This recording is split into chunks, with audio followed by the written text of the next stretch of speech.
ఈరోజు శాసనసభలో ముఖ్యమంత్రి గారు, మంత్రులు, అదేవిధంగా కాంగ్రెస్ సభ్యులు కూడా మా వక్తల మీద ముఖ్యంగా ఇవాళ బడ్జెట్ ప్రసంగంపై ప్రసంగించిన పెద్దలు గౌరవనీయులు కడియం శ్రీహరి గారి మీద కూడా అసభ్య పదజాలంతో ఇవాళ వాళ్ళు మాట్లాడడం జరిగింది. ముఖ్యమంత్రి గారు ఎల్ఓపి గారి మీద, కేసీఆర్ గారి మీద కూడా సమయ సందర్భం లేకుండా ఇవాళ ఇష్టం వచ్చినట్టు అసభ్య పదజాలంతో మాట్లాడడం జరిగింది. మేము దాన్ని వారు మాట్లాడుతున్నప్పుడే నిరసించాం. ఇవాళ శ్రీహరి గారు మాట్లాడుతున్నప్పుడు సభలో ముఖ్యమంత్రి గారు కానీ, ఎల్ఏ మినిస్టర్ కానీ, లేకపోతే ఫైనాన్స్ మినిస్టర్ కానీ మాట్లాడాలి. అసలు వాళ్ళు ఎవరు లేరు. ఉన్న వాళ్ళు ఎవరు కూడా మాట్లాడడానికి ఏదో మాట్లాడుతుంటారు, తిట్టే ప్రయత్నం చేస్తుంటారు. ఒక సభ్యుడు మాట్లాడుతుంటే 20 సార్లు మైక్ కట్టు. వీరు మాట్లాడిన తర్వాత రాసుకొని ఒకటేసారి సమాధానం చెప్పడం అనేది ఒక సంప్రదాయం. కానీ ప్రతి మాటకు వాళ్ళు ఏదో కట్ చేసి మన ఫ్లో తగ్గించాలని, లేకపోతే మనం చెప్పిన వాస్తవాలు ఏమో ప్రజలకు పోద్దని చెప్పేసి ఒక దుష్ట పన్నాగం. అదేవిధంగా ప్రతి నిమిషం కూడా కొత్త సభ్యులైన వాళ్ళని కూడా రెచ్చగొట్టే విధంగా వారు మాట్లాడకపోతే ముఖ్యమంత్రి గారు, మంత్రులే వాళ్ళని రెచ్చగొట్టు చేస్తున్నారు. ఇది సైగలు చేసి లేకపోతే చిట్టీల మీద రాసిచ్చి చెప్తున్నారు. ఈ విధంగా రాజగోపాల్ రెడ్డి గారు మాట్లాడిన దాన్ని మేము అందరం కూడా మాట్లాడి చెప్తే కూడా ఇవాళ ఒక దళిత సీనియర్ నాయకులు, 4 దశాబ్దాల సీనియర్ నాయకులు, అనేక శాఖలు చేసిన శ్రీహరి గారి మీద కూడా ఈ విధంగా మాట్లాడడం ఖండిస్తున్నాం. దాన్ని తొలగించాలని ముందు అక్కడ కూడా చెప్పినాం. ఇవాళ కూడా స్పీకర్ గారిని కోరుతున్నాం. అదేవిధంగా ఎల్ఓపి కేసీఆర్ గారి మీద ముఖ్యమంత్రి గారు మాట్లాడడం, వారు మాట్లాడమే కాదు ఇదే తెలంగాణ భాష అని అంటారు. ఇలా వారు దేని గురించి మాట్లాడుతున్నారు? వారు కేసీఆర్ గారు ముఖ్యమంత్రిగా ఉన్నప్పుడు వారిని ఏ విధంగా దూషించిండ్రు, అసభ్యకరంగా ఏ విధంగా మాట్లాడినరు. ముఖ్యమంత్రి కేసీఆర్ గారు ఉన్నప్పుడు కాల్చి చంపాలని చెప్పేసి కూడా మాట్లాడిన వారు రేవంత్ రెడ్డి గారు. ఇవాళ భాష గురించి, సంస్కృతి గురించి, చరిత్ర గురించి వారు ఏది మాట్లాడితే అదే సంస్కృతి, చరిత్ర అని చెప్పి అనుకుంటున్నారు. వారు ఇవాళ ఎవరికి ఉన్నారు? సమైక్యాంధ్ర భావ వారసుడు రేవంత్ రెడ్డి గారు. చంద్రబాబు అండ్ కో కంపెనీ ఏదైతే ఉన్నదో వాళ్ళు ఇలా రేవంత్ రెడ్డిని అడ్డుపెట్టుకొని ఇక్కడ తెలంగాణ ఆనవాళ్ళు చెరిపేయడానికి, తెలంగాణ అస్తిత్వాన్ని చెడగొట్టడానికి, తెలంగాణ రాజముద్రను, తెలంగాణ తల్లి, తెలంగాణ బోర్డులు అన్నింటినీ చెరిపేయడానికి అని చెప్పి చంద్రబాబు అండ్ కో చెప్పిన విధంగా రేవంత్ రెడ్డి గారు నడుచుకుంటున్నారు. వారు చెప్పినట్టు అదే భాష మాట్లాడుతున్నారు. ప్రజలు గమనిస్తూ ఉన్నారు. ఇవాళ శాసనసభలో మేము మాట్లాడిన తర్వాత ఏమన్నా అభ్యంతరకరంగా ఉంటే వాళ్ళు తొలగించవచ్చు. అసలు మాకు అవకాశమే ఇవ్వరు.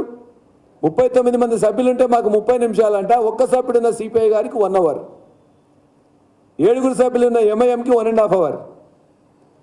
అంటే ఎంత దుర్మార్గంగా వాళ్ళు చేస్తున్నారంటే, మాట్లాడనీయడానికి అర్ధగంట ఇస్తా అని చెప్పేసి అందులో 10-15 కట్లు లేకపోతే 10 మంది మంత్రులు, సభ్యులు మాట్లాడుతుంటారు. ఇది ఎక్కడి సంప్రదాయం? మధ్యలో వాళ్ళు ఎక్కడైనా తక్కువ మాట్లాడలేకపోతున్నారని చెప్పంటే ముఖ్యమంత్రి గారు లేచి అసభ్యంగా మాట్లాడుతుంటారు. అది తెలంగాణ భాష కాదు. తెలంగాణ భాష ఏంది, చరిత్ర ఏందని, సంస్కృతి ఏందని 4 కోట్ల ప్రజలకు తెలుసు. 4 కోట్ల ప్రజలు రేవంత్ రెడ్డి గారు కాంగ్రెస్కి ఓటు వేయలే. 1.6-1.7% మాత్రమే మాకంటే వారికి ఓట్లు ఎక్కువేసిండ్రు. మాకు ఏదైతే 39 సీట్లు ఇచ్చి ఇంత పర్సంటేజ్ ఓట్లు వేసిన ప్రజలకు ఆకాంక్షలకు అనుగుణంగా మాకిచ్చిన ప్రతిపక్ష పాత్రను ఖచ్చితంగా పోషిస్తాం. ఏదైతే 6 హామీలు, 6 గ్యారంటీలు, 13 హామీలు ఇవ్వాలని చెప్పి మా శ్రీహరి గారు చెప్పిండ్రో అవి చేసేదాకా కూడా ఖచ్చితంగా నిలబడి ఖచ్చితంగా అడుగుతాం, నిలదీస్తాం, అవసరమైతే పోరాటం చేస్తాం. శాసనసభ వేదిక అయితే అక్కడ చేస్తాం, శాసనసభ బయటనే చేస్తాం. శాసనసభ బయట మేము ఇంతవరకు 10 సంవత్సరాల నుంచి నడిచినప్పుడు కూడా ఏనాడు కూడా అక్కడికి పోనీయకుండా, ఒక ఎమ్మెల్యేలను పోనీయకుండా లేదు.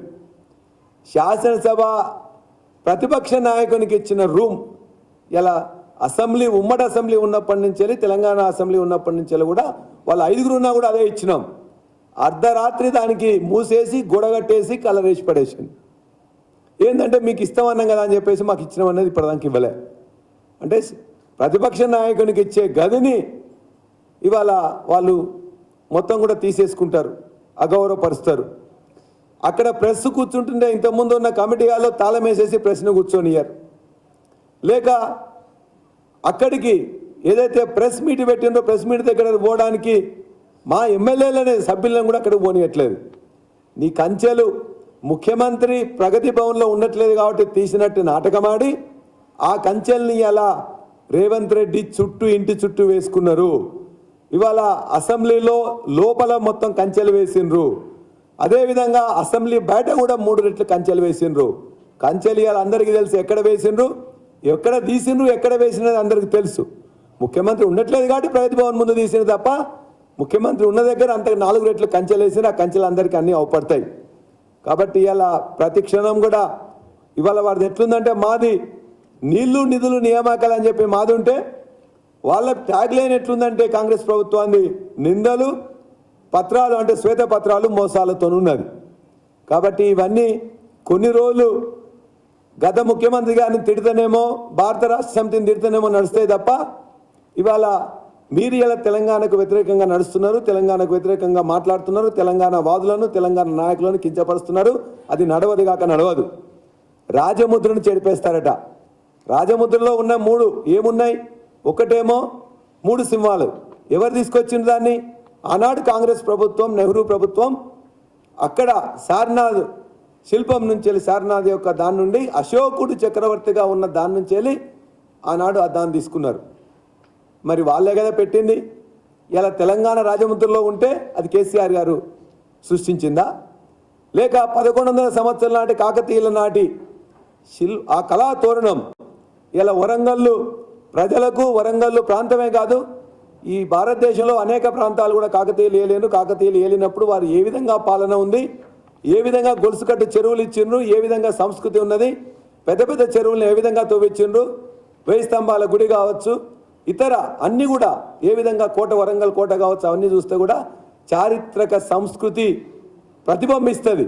దానికి ఇలా వ్యతిరేకంగా ఓరుగల్లు ప్రజలను అవమానపరిచే విధంగా కాకతీయులను ఇవాళ మొత్తం కూడా వాళ్ళు కాకతీయ యొక్క వారసత్వ సంపదను చెడగొట్టే విధంగా చర్య తీసుకుంటున్నారు. ఇది కూడా చంద్రబాబు అండుకో వాళ్ళు చెప్పినట్టే వీరు చేస్తున్నారు. ఇంకొకటి 450 సంవత్సరాల కింద కట్టిన చార్మినార్ మత ప్రతీకగా ఉన్నది, మత సామరస్యానికి ప్రతీకగా ఉన్నది. ఆనాడు కలరా సోకి అనేక మంది, వేలాది మంది చచ్చిపోతే వారికి గుర్తుగా అనేక మందికి పని కల్పించడానికి గుర్తుగా పెట్టుకున్న చార్మినార్ని అలా ఏదో రాజులకు సంబంధించిందని చెప్పేసి ముస్లిం వ్యతిరేక చర్యగా దాన్ని మేము భావిస్తూ ఉన్నాం. అదేవిధంగా సిఆర్ గారు మాట్లాడుతున్నప్పుడు రాజముద్ర గురించి అక్కడ ఉన్న సభ్యులు మాట్లాడుతుంటారు. ఏ విధంగా గోల్కొండ కోట నుంచి వెళ్ళి ఎగరేస్తారు జెండా అని చెప్పేసి.